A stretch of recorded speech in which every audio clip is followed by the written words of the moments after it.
Star জলসায় শুরু হচ্ছে নতুন ধারাবাহিক বুলেট সরোজিনী। আজকের হাটে আমরা পেয়ে গেছি সুব্রজিৎ দত্তকে।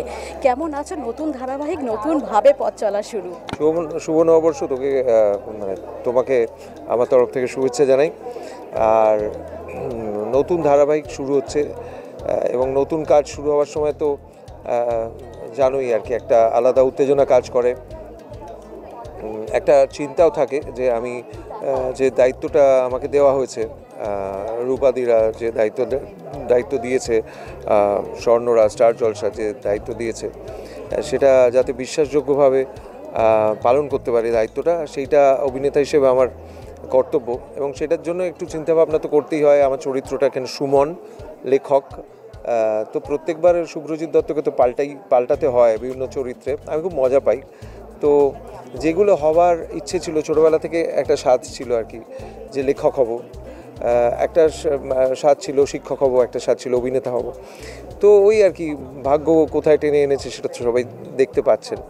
তো অন্য যে দুটো সত্তা এখনও আমি একটা বহন করি, সেটা লেখক সত্তা। তো মাঝে মাঝে লিখি আর কি, সেইটা এখানে লেখক চরিত্র অনেক দিন পর এবং খুব খুশি এই চরিত্রটা আমার জীবনের অভিজ্ঞতাগুলোর সঙ্গে তো আস্তে আস্তে মিলে যাবে বলে আমি মনে করি।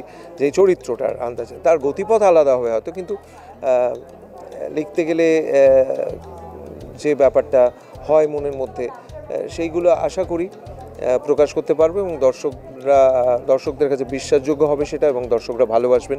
এত বছর ভালোবেসেছেন যখন, নিশ্চয়ই বিশ্বাস আছে যে এবারেও ভালোবাসবেন। তো আমাদের প্রজেক্টটাকে, বুলেট সরোজিনীকেও ভালোবাসবেন, তাহলে আমাদের সকলের পরিশ্রম সার্থক হয়েছে বলে মনে হবে। তুমি যে চরিত্রেই অভিনয় করো না কেন, সবটাই কিন্তু বেশিরভাগ দেখা যায় পজিটিভ চরিত্র। এটা কতটা উপভোগ করো? এরকম নয় আসলে, অনেক নেগেটিভ চরিত্রও করেছি, অজস্র ধারাবাহিকে করেছি, এবং আমাকে এরকম শুনতে হয়েছে যে কি তুমি, মানে কেন তুমি নেগেটিভ ইত্যাদি।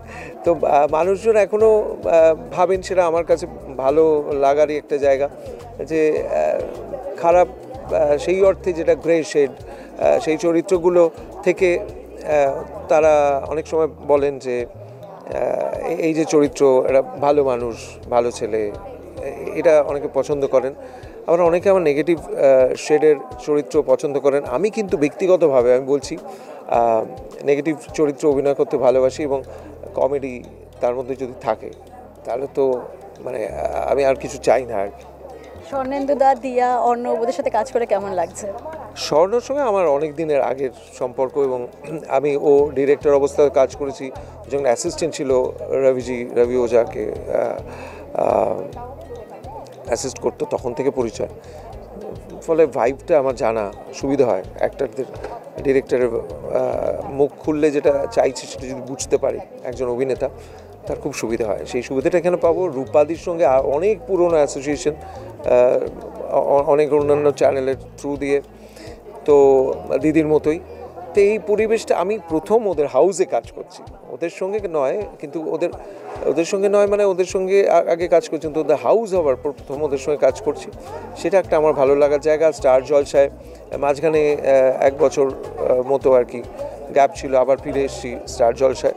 এটাও একটা আমার খুশির জায়গা। স্টার জলসাকে ধন্যবাদ, এবং রূপাদি, স্বর্ণকে ধন্যবাদ।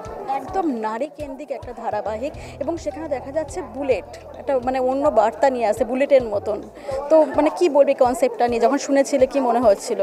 না, আমি খুব একটা আশ্চর্য হই না, তার কারণ আমার মানে বাড়িতে যাদের আমরা ছোটোবেলায় দেখেছি, যাদের সান্নিধ্যে বেড়ে উঠেছি, তারা তো সত্যি বুলেটের মতোই মাথা চালান। এখনও অসুস্থ অবস্থাতেও আমার মাকে বুলেটের মতোই মাথা চালাতে হয়। তো এটা আমার কাছে নতুন কিছু না। আমি দেখেছি এরকম বুলেটের মতো মস্তিষ্ক নিয়ে বিভিন্ন নারী, তাদের সান্নিধ্যে এসেছি এবং সমৃদ্ধ হয়েছি। আর এই ধারাবাহিকে দেখা যাচ্ছে ভালোবাসা নাকি লক্ষ্যে পৌঁছানো একটা ব্যাপার রয়েছে। তো তোমার কাছে যদি জানতে চাওয়া হয়, তুমি কোনটাকে প্রেফার করবে বা কোনটাকে টার্গেট করে এগোবে জীবনে? আমি একটু মানে আমার অনেক গুরু তো জীবনে, তাদের সমবেত যে বাণী, আমার মনে হয়েছে যে লক্ষ্যে তখনই পৌঁছানো যায়, ভালোবাসাটা সঙ্গে যখন থাকে তখনই পৌঁছানো যায়। কোনো কিছুকে আমি ঠিক করলাম যে আমি ধরো শিক্ষক হব, সেটাকে ভালো না বাসলে আমি কী করে শিক্ষক হব? তো এটা এই যে লক্ষ্যে পৌঁছানো না ভালোবাসা, আমি ব্যক্তিগতভাবে বলবো যে দুটোর মিলমিশ আমার জীবনও সেরকম, আমি সেটাই বিশ্বাস করি, সব কিছুকে মিলিয়ে এগোতে হয়। তুমি যদি সায়েন্স দেখো, এই ব্রহ্মাণ্ডে সব কিছু মেলানো, সব কিছু টাইমে বাঁধা, নিয়মে বাঁধা, একটাকে বাদ দিয়ে একটা হয় না, নারীকে বাদ দিয়ে পুরুষ হয় না, পুরুষকে বাদ দিয়ে নারী হয় না। লক্ষ্যে পৌঁছতে গেলে ভালোবাসা দরকার, আর ভালোবাসা নিয়ে একটা লক্ষ্যে পৌঁছানো আরও সহজ হয়। আর ভালোবাসার মানুষ যদি ঠিক না হয় তাহলে তো লক্ষ্যে পৌঁছানো আরও অনেক ডিফিকাল্ট হয়ে যায়, ভুল মানুষকে ভালোবাসলে। অ্যাকচুয়ালি ভালোবাসাটা তো ভুল হতে পারে না, মানুষও ভুল হতে পারে না। আমি আমার জীবনের অভিজ্ঞতা এটুকু বলবো যে সব কিছুই না পার্সপেক্টিভের ওপর, দৃষ্টিভঙ্গির ওপর নির্ভর করে। হয়তো আমার ভালোবাসা যার প্রতি ব্যর্থ হয়েছে, সেই একই মানুষকে আরেকজন মানুষ অন্যভাবে ভালোবেসেছেন এবং সেটা হয়তো সফল হয়েছে। তো সুতরাং আমি এটা খুব বিশ্বাস করি যে আমার দৃষ্টিভঙ্গি, আমি হয়তো এখান থেকে ওনাকে যেভাবে দেখছি, তুমি ওখান থেকে ওনাকে সেইভাবে দেখছো না, অন্যভাবে দেখছো। তো আমার ভালোবাসা ব্যর্থ হওয়া মানেই মানুষটা খারাপ, ভালোবাসাটা খারাপ ছিল, এটা না। হয়তো তার সঙ্গে আমার মেলাতে পারিনি, তিনি মেলাবেন, তো হয়তো সেই ক্ষেত্রে মেলাতে পারেননি, সেই জন্য। কিন্তু আমি কখনো কাউকে দোষারোপ করি না এই জন্য। আর কথায় বলে লক্ষ্য যদি স্থির হয় তাহলে টার্গেটে পৌঁছানো যায়, কিন্তু এই ধারাবাহিকে আমরা দেখছি অনেকগুলো লক্ষ্য রয়েছে একসাথে। তো কিভাবে এই চরিত্রগুলো মানে এগোচ্ছে? সেটা তো এখন একটা ইনিশিয়াল স্টেজে রয়েছে সবে। আমিও এখনও মানে পরতগুলো জানতে পারিনি। একটা ইনিশিয়াল আইডিয়া নিয়ে তো অভিনেতারা এগোয়, ধারাবাহিক তো গল্প সেইভাবে এগোয়। তো আস্তে আস্তে নিশ্চয়ই সেই মোড়কগুলো আস্তে আস্তে খুলতে থাকবে এবং দর্শকরা বুঝতে পারবেন তাদের চরিত্রের গতিপথ কোন দিকে যাচ্ছে। দর্শকদের কি বলবে ধারাবাহিক? দর্শকদের আমি সবসময় একই কথা বলি যে আপনারা যদি আমাদের কাজ থেকে খুশি হন, আপনাদের যদি ভালো লাগে, তাহলে আমরা আরও বেশি উৎসাহ পাবো এবং আমাদের এই পুরো টিম, গোটা টিম যারা প্রত্যেকে কাজ করছে এই ধারাবাহিকের জন্য, তাদের পরিশ্রম সার্থক হবে। থ্যাংক ইউ, নতুন ধারাবাহিকের জন্য শুভেচ্ছা রইল। তোমাকেও অনেক ভালোবাসা জানাই এবং ভালো থেকো। Thank you. আজকের আড্ডা আমরা এখানেই শেষ করবো। আরও নতুন আপডেট পেতে আপনারা চোখ রাখুন আর্টিস্ট টিভি HD।